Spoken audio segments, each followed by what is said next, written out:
Is the gospel about the glory of Christ, or is the glorious gospel about Christ?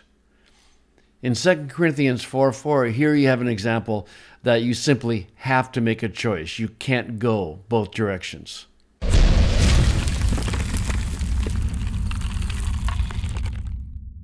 So in 2 Corinthians 4, Paul is talking about that the God of this world has blinded the minds of the unbelievers so that they cannot, interesting articular infinitive with a preposition, indicating result, so that they cannot see the light of the gospel of the glory of Christ, who is the image, the exact likeness of God.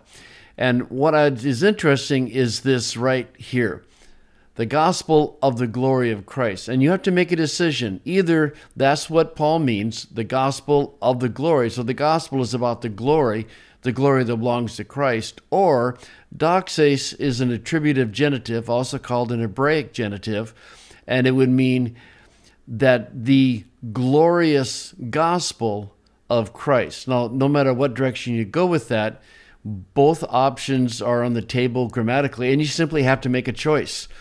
And it's interesting, as you go through the translations, almost everyone just says the glory of Christ, ESV, CSB, the glory of Christ, NRSV, the glory of Christ. Only the Net Bible translates it as an attributive genitive, the glorious gospel, and then footnotes that it's been translated as an attributive genitive. The main thing I wanted to point out, though, that here's a situation where you have to interpret. You have to choose the gospel of the glory of Christ, or you say the glorious gospel of Christ. What finalized it for me was 2 verses later, he talks about the knowledge of the glory of God. And you can see in my translation, I've been inconsistent. I said the glorious knowledge of God, but that's a little more difficult to process. Most people go the knowledge of God's glory. The NIV taking it as an objective genitive. It's the glory that God received. The NASB lives it indefinite. The glory of God, ESV.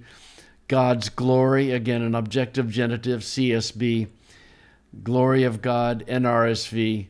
The glorious knowledge, again, taking it consistently, as it does up in verse 4, as an Hebraic genitive. So is Paul talking about the gospel of the glory that Christ possesses, or is he talking about the glorious gospel, which is about Jesus Christ? And probably I'm going to have to change this in my own translation. It needs to be consistent. Either it's the glorious knowledge of God, or it's the knowledge of God's glory. And certainly it is an objective genitive. It's the glory that God receives. All translation is interpretive, and sometimes you cannot straddle the fence.